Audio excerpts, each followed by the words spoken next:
Yo, what is good, guys? This is BGFX. I'm coming at y'all with a brand new video. As usual, if you enjoy the content, hit the subscribe button down below, as well as leave a like on this video. It's very much appreciated.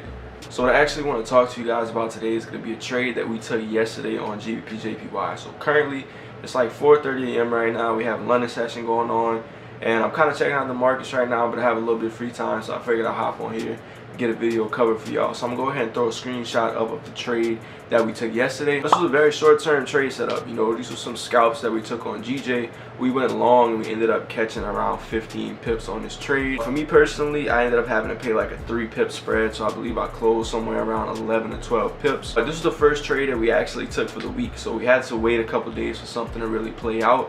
But it's all about sticking to the plan, you know, all about following through. Found a decent opportunity, hopped out with some decent profits. So I'm gonna go ahead and walk you guys through this trade, as well as walk you guys through my thought process and kind of what I was seeing as time went on with this. So like I said, man, I hope y'all enjoy this video. Make sure to leave a like if you do enjoy it. If you got any questions, please feel free to comment them down below. I'll see you on the charts.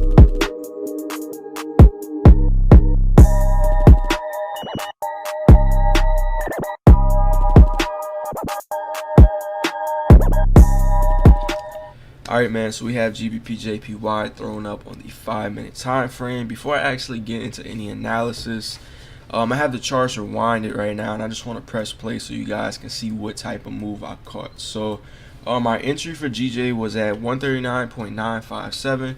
Our stop loss was at 139.807, and our potential final targets, I believe, was somewhere around here. I don't know if it was 140.263.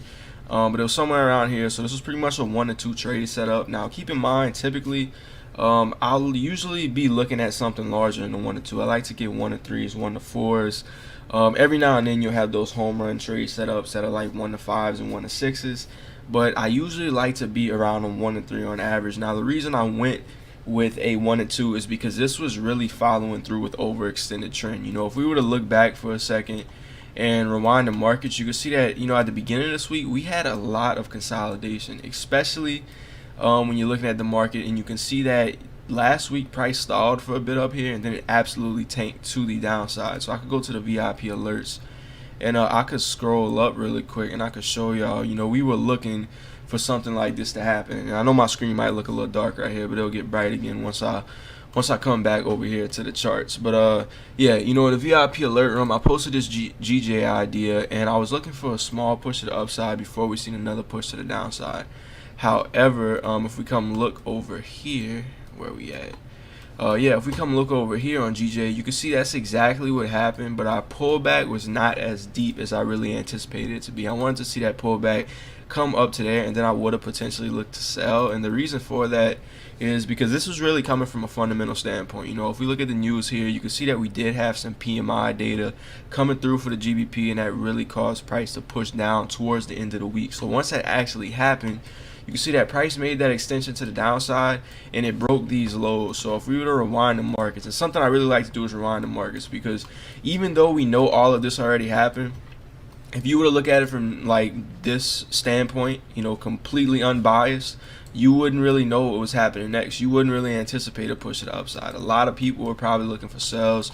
So the first couple of days of this week, which is why I really said this was a slow week, is because we had a range. You know, we had a pretty fair range here of about 70 pips, give or take. And eventually price did break to the upside, so I'll go ahead and let the markets go back up to here. But you can see that price range, it made a push to the upside, and then we got to this level, right? We got to this level when we really began to consolidate. We made this high, we pushed to the downside, and we were really holding up this level of support right here until we made a new high. Now once we made this new high, we came back, tested support again, and there was literally so much consolidation. You can see that this market was literally just consolidating, pumping to the upside, consolidating, pump to the upside, consolidated right here, pump to the downside. So I'm gonna get into the framework of why this push to the downside actually happened in a second. But if we come back over here, let's see where we were. If we come back to here, I'll kind of read what I was looking at. So this was in real time. I sent that this was a strong key level, right? If price was to break the zone, I'd be looking for a pullback towards our fib level. So basically I was looking to see an extension below this zone, grab a little bit of liquidity, push back up, and then see price reverse back to the downside. So if we look at what happened here, none of the rules were met for the trade. You know, this was a very strong key level, which showed that there was a lot of bullish pressure coming into the markets during this time. And I'm not really wanting to use trend lines too much, but you can see that, you know, this was very bullish, and we've seen consistent higher highs being made. So at this point, price made that high, it came back, and it was then respecting this level. So in a way, I wanted to go long this pair, but then in a way, I was kind of stepping back, and I was like, you know, this market is very overextended. I wouldn't be surprised if we get a spike to the downside, and that's something I was really telling my students throughout the week, is that, you know, a lot of people are looking to go long. You know, every time we see a new form of structure broken, you gotta think there's people going long here. We see another structure, people going long here. So there's a lot of liquidity, right? There's a lot of liquidity. A lot of people are thinking of the markets from a standpoint of what they are doing, when in reality the markets are gonna move, you know, throughout the short term. It's gonna exchange orders. So if so many people are going long, eventually the demand is going to outweigh the supply, and it's going to push price to the downside. You know what I mean? So boom, at that point, you know, we entered the trade right here, and for the most part, this was pretty much with the trend. This usually isn't my typical trading style, just because of me buying into this. But this was pretty simple, you know. So this was a very simple trade setup. So I took Fibonacci. I seen that this level was being held up, and I clicked the fibs down from this low up to this high. Now once I identified this high, I was waiting for a pullback to this level. In this case, the best place to actually enter would have been on your 618.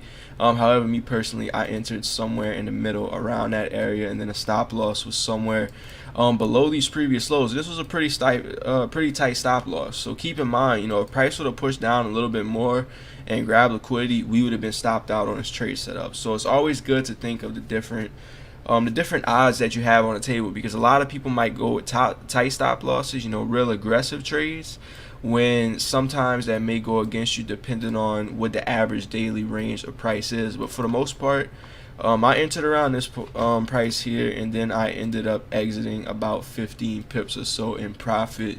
Now after that actually happened, we ended up pushing back to the downside. So there's one thing about price pushing back to the downside.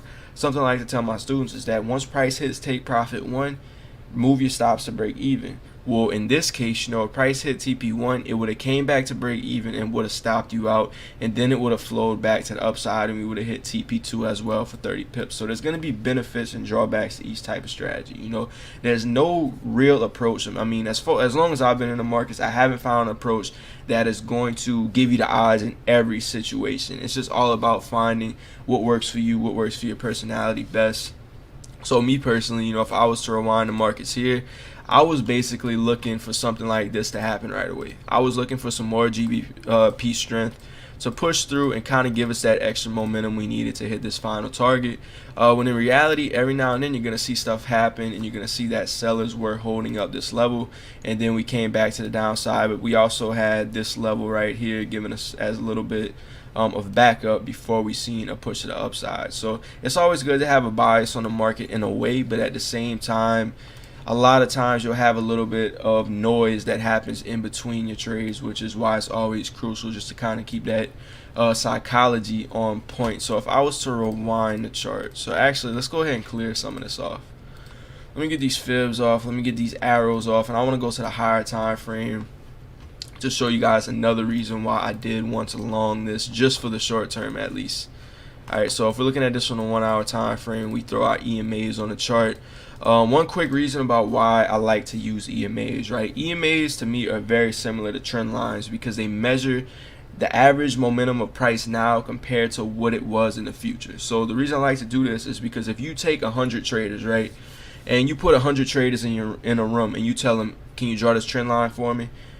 Being that, you know, we all have different opinions, this is going to be completely different based off the individual. So some people are going to draw a trend line a certain way, and then other people are going to draw a trend line a certain way. So it's going to differ a lot, you know, based off of the person's preferences. However, if you use an exponential moving average, or really just any type of moving average, this is going to measure directional movements of the trend, which are completely statistical based off of data and not really just off what you see. So that's one reason I like to use moving averages. Moving averages really give you a clue of momentum before it actually happens. So if you were to rewind this real quick, you can see that price was trading above the 20. right? You can see that price push to the upside. Now keep in mind, this was very overextended. You know, I didn't even want to go long around this point until I seen this major push, and then I seen price was still rejecting off the moving average. And then we also seen this wick to the downside, breaking these lows, which is kind of like a grab of liquidity. So I decided, you know what, price is really struggling to break below this 20, because remember, the more price reacts to this 20 and begins to bounce off of it, that shows that there's more momentum in that direction. You know, if you can see back here, price was consolidating. As it gained momentum, you can see price broke out. You might have to look a little bit close for this, but price broke out of the 20 and it simply showed rejection. Broke out of the 50, pulled back, showed rejection. Broke out of the 200, pulled back, didn't really touch it perfectly, but showed rejection, and then pushed to the upside. So these moving averages are kind of like mobile trend lines, depending on what type of market condition you're in. You know, if you're in a very strong market condition, you know, a strong trend, the moving averages will really work with it, depending on what type of flow you're actually in. You know, if it's very strong, you can expect it to work well with the 20. So if we go back to the 5-minute time frame, let me show you guys what was actually happening here. So of course we press play. Our trade played out profitably. You know, it was a little bit back and forth, but eventually we hit those final targets for about 30 pips. And one of the main things I'd recommend, if you are watching this in real time, I'd recommend drawing this zone out here and kind of paying attention to how it reacts to it. Once you see price break and close above this level, that can be, you know, a point of validation for you to go ahead and move stop losses to break even. You can see at this point price rejected a little bit, and then it finally wicked back up a second time and hit those final TPs. So if you were to go ahead and move this up to the 15-minute time frame and get a little bit of a different look here, you can see that this zone here was being held up by sellers. Now, one thing about the zone that really caught my attention is that buyers were attempting to push price up, and being that we had this level here at 140.25 being held up, what that did was that brought a lot of attention, you know, to what was happening next. A lot of people shift their bias from, okay, I want to go long, to, okay, I want to go short. Well, the way this actually worked, you know, you can see that there's a lot of wicks coming off around this area. Basically, that means there's a lot of volume in the markets, okay? Forex is decentralized. I believe I said this in my last video, but you can't really see who is in the market, you know, at what time. But based off volatility, you can see the reactions of traders. Like I said, short term is based off of our retail habits. So if everyone is exiting positions, it could cause price to move. If everyone is buying at one time, it could cause price to spike in one direction and stop those buyers out, just based off of the way the market works. So that's something I'm about to get into right now for y'all. So you can see that we have a lot of rejection coming from the upside. So what do we see? You know, what do we see? We see that price touch this area. So at this point, we are going to have retail buyers coming in who want to go long with the trend. So you have buyers in around this area. So that means below this area, what do we have? We're going to have retail stop losses once again. Okay, we're going to have retail stop losses once again, which gives this a potential zone for price to push down to, right? Depending on what the market wants to do, because a lot of these moves are based off of statistics. You know, if there's too many people going long that the market can't supply it, then a lot of times things like this will usually happen. Because think about it, everyone is going long and price pushes back to the upside and breaks these new highs, and everyone's closing out in profits at the same time. What's going to happen? You know, where's the money actually coming from when we think about it? So, you know, the market will usually do its thing before anything like that happens, because a lot of this is just data and statistics and computers. So you can see that there's a lot of rejection, right? You see there's a lot of rejection. So we have buyers below the zone. Guess what happens when everyone's going long? Boom, spike to the downside. So I want you guys to think about it. Not only did this spike to the downside stop out those buyers, you know, retail money below this 200 EMA. I could go ahead and take the EMA off. But not only did this stop out those buyers, this also accumulated sellers. So people looking to trade a simple break and retest of this level. So think about if you were over the markets. If you control the markets, what would you do? You would probably do something like this, because this push to the downside accumulated sellers. This small push to the upside took those sellers out, took money from sellers. And basically this first move that happened here was a quick stop out of buyers. Now, if you had real wide stops, you could have been good. If you went long there with a stop loss all the way down here, you would have been fine. You know, your trade would have been secure. But it's really all depending on when you would have actually got into it, right? So if we look at this candlestick, this is something that I call an institutional candlestick. Okay, it's just it's a little bit confirmation for you to go long in certain circumstances. So if we look at this level, we can see that 139.86 was acting as a very strong support. So price began to push below this level, and if you look at the previous lows, right, you might have to draw this a little bit cleaner. If you draw this zone here, basically what that's telling you, you know, is pretty simple. It's what we would call support. You can see that price pushed below and wicked back up into it and closed above support. So what I like to do when I see something like this is an institutional candle, and the way you could have actually reacted to this is you could have went long after the institutional candle closed, being that there's rejection below this level, because you got to think, when price moves, it's moving for a reason, especially when sudden moves like this happen, right? Especially when sudden moves. So if you'd have wanted to, you could have done something like this based off of the institutional candle. This is very similar to the setup I shared in the previous video with the sells. We've seen price break the structure and ended up pushing back in the other direction. So you can see something like this happen, and then what do we have? A lot of reaction near this level, new high being made, and then it's like boom, price pushing all the way to the upside. So that's a pretty simple concept. You know, market was very overextended. You know, for the most part, this was basically just an accumulation type of setup. So we've seen price break this level. We accumulated a bunch of orders, distributed price to the downside, stopped that money out that was around here, and then pushed price back to the upside. So there's a few different ways that the cycle of these markets actually works when this happens. You can have an accumulation, a stop out, and then a shift of direction, right? You can have an accumulation, stop out, and then a shift of direction that basically looks something like this, and then shifting and taking out this liquidity and then pushing back to the downside. And that's basically, you know, what you would call like a reversal exchange. And then at this point, if price was to push back to the upside, you might have something like this happen. So it's not much of a routine thing. You know, sometimes you're going to get a continuation with the trend, sometimes you're going to get a reversal, but it's really all going to depend, because if the same thing happens every time, it would be predictable. And the thing about the markets is that we don't really think of it this way too often, but you have, you know, enemies. You have an enemy team you have to go against, and that's other traders' opinions, that's other traders' greed, where they're entering. You know, in the previous video I said don't buy when everyone else is greedy, buy when everyone else is fearful, and that's something I've learned over time. So you know, if you were buying around this point, everyone was buying. This was like such a routine setup. Then a stop out occurred, then we followed through with that move. So I want to go ahead and come back up to GBPJPY right here. Let's see, I believe, yeah, right here, this is what I actually want to walk y'all through. So this is a very similar setup on a 5-minute time frame for GJ. So you can see that GJ was trending to the upside very strongly. We had new highs being made, and you can then draw this rectangle out. Now this rectangle is what most people would look at as support resistance, right? This is what most people would see a break, and they're like, okay, nice, a retest. So what we're doing at this point is we're accumulating orders for what? We're accumulating orders for long. So people want to go long around this area, and they're looking to push price up. So usually what you'll do, or what you'll see happen, is this accumulation, and they will induce an order for a little bit, and you'll see it happen, and then it's boom. Give it a second. You'll see it happen, and then it's a spike back through those lows. And it's taking its time right now, but you guys will see it. Boom. So you see that spike that happened, then we're pushing back below, making new lows, and then we're coming back up.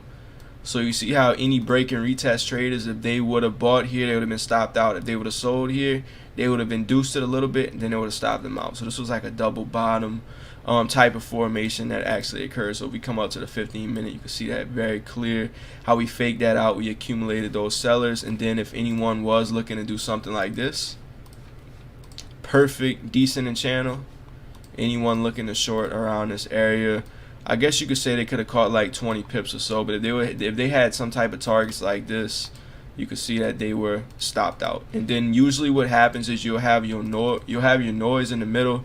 You have your little bit of accumulation, and you'll push back up, grab any liquidity, then reverse. So that's back what I was saying about, you know, things like this happening, going into reversal, or things like this happening, pushing them back to the upside. So it's really all just about practicing with it and understanding, you know, when this exchange of the order flow works, when do you actually decide what direction you want to take it. So at this point, no doubt I'll be looking for sales just by the way this accumulation works. Just keep in mind, everyone's selling. we're faking the selling out so we can then go with the move without giving too much as a whole of retail money into these markets, right?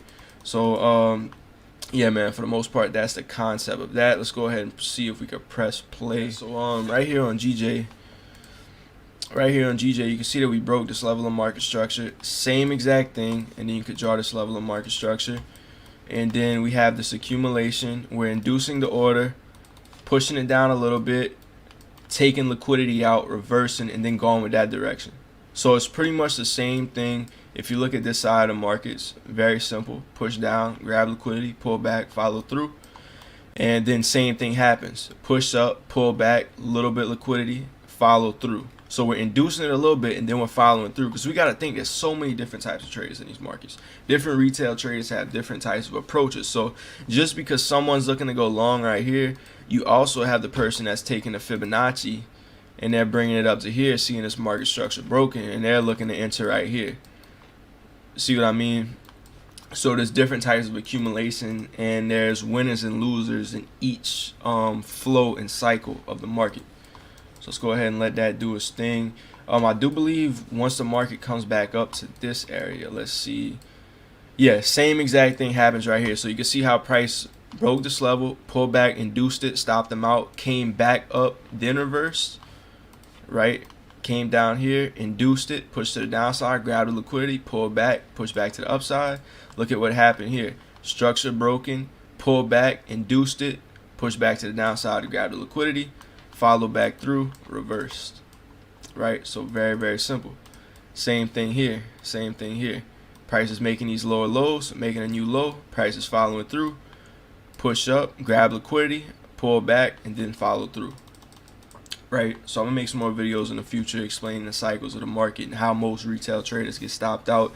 But that's pretty much it for this video, man. Hope y'all enjoyed it. Hope y'all got some value from it. Like I said, leave a like if y'all want to see more content like this. It's your boy BJFX. I'll catch y'all later. Peace.